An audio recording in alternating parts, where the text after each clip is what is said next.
आज मैं आपको बताऊंगा कि वॉइस ओवर की या डबिंग की लीड आती है तो उसको सही तरीके से कैसे अप्लाई करते हैं। लास्ट तक सुनिएगा, आपको बहुत सारी चीजें समझ आएंगी। इसके साथ लास्ट में मैं आपको ये भी बताऊंगा कि मैं कुछ अपॉर्चुनिटीज एक ऐसी जगह पर पोस्ट करता हूं जहां पर ज्यादातर लोग नहीं ध्यान देते, तो वो भी चीज मैं लास्ट में शेयर करूं। तो ज्यादातर लोगों को मैंने देखा है कि जब भी कोई लीड आती है या कोई चीज की ओपनिंग आपको पता चलती है तो लोग लिख देते हैं इंटरेस्टेड, है ना।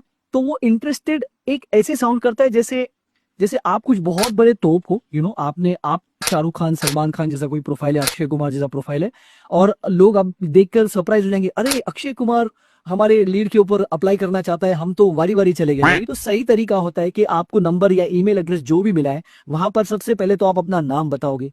उसके बाद आप लिखोगे आप कौन से सिटी से हो, क्योंकि हो सकता है वो लीड बैंगलोर से हो सकता है वो हैदराबाद से हो सकता है वो चेन्नई से हो, मुंबई से हो। इससे उसको क्लैरिटी मिलेगी कि आप कहाँ पे बेस्ड हो। तीसरी बात आप नीचे लिखोगे कि ये लीड के बारे में मुझे पता चला है सो एंड सो जगह से, जहां से भी आपको पता चला हो, और उसके ऊपर मैं अप्लाई करना चाहता हूँ।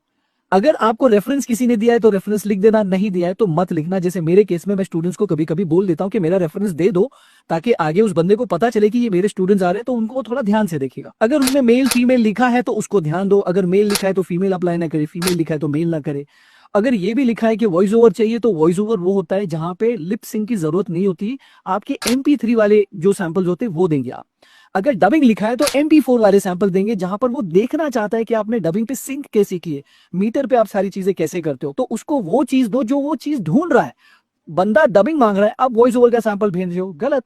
वो वॉइस ओवर मांग रहा है, आप डबिंग का सैंपल भेज रहे हो, गलत। उसके बाद नीचे आप अपना सैंपल भेजोगे और उस सैंपल के बारे में भी लिखोगे कि ये मेरा हिंदी का सैंपल है, और ये मेरा नरेशन है, या ये मेरी स्टोरी टेलिंग है, या ये जो भी आपने रिकॉर्ड करके भेजा है, जो भी सैंपल आपके पास है जो आप भेज रहे हो, उसको लिखो नीचे कि ये वो चीज है। अगर इसके अलावा आपको दूसरा कुछ भी चाहिए तो प्लीज लेट अस नो। इससे क्लाइंट को भी पता चलता है कि एक सीरियस बंदा है जो सीरियसली अप्लाई कर रहा है और सीरियस तरीके से काम ढूंढ रहा है। उसकी भी जिंदगी का काम बहुत कम हो जा रहा है क्योंकि उसके पास बहुत सारे सैंपल्स आ रहे हैं। Last and but not the least, सबसे इंपॉर्टेंट बात, सिर्फ एक सैंपल भेजो। अगर 50 लोगों के पास ये लीड गई है, अगर 50 लोग, हर एक बंदा 5-5 सैंपल भेजने लग गया, उसके पास 250 सैंपल आएंगे। क्या आपको लगता है क्लाइंट के पास इतना टाइम है कि आपके 5-5 सैंपल देखते बैठेगा? लास्ट में जो मैंने आपको बोला था ये कुछ अपॉर्चुनिटीज मैं अपलोड करता हूं, तो ये वो अपॉर्चुनिटीज है। मैं कुछ अपॉर्चुनिटीज लिंक्डइन पर भी अपलोड करता हूं। ये मेरा लिंक्डइन का पेज है, ये मेरा प्रोफाइल है। अगर आप चाहो तो आप फॉलो कर लेना या मुझे कनेक्शन रिक्वेस्ट भेज देना, ताकि जब भी मैं कुछ अपलोड करूं तो आपको मिल जाए। ये वो लीड्स है जो जेनेरिक लीड्स है। जो खास लीड्स होती है मेरी, जो इंपॉर्टेंट लीड्स होती है, वो मैं सिर्फ अपने स्टूडेंट्स को देता हूँ, वो सबके लिए नहीं है। लेकिन कुछ जेनेरिक लीड्स है, जैसे जो बच्चे जो ट्रेनिंग नहीं लेना चाहते, या जिनके पास पैसे नहीं है, या जो नहीं सीख सकते लेकिन फिर भी वो चाहते कि हमें लीड्स मिले, तो वो चीजें कभी कभी मैं लिंक्डइन पर अपलोड करता हूँ। आई होप आपको ये सारी चीजें समझ आ गई होंगी और आगे से आप ये इंटरेस्टेड वाली गलती नहीं करोगे। Thank you.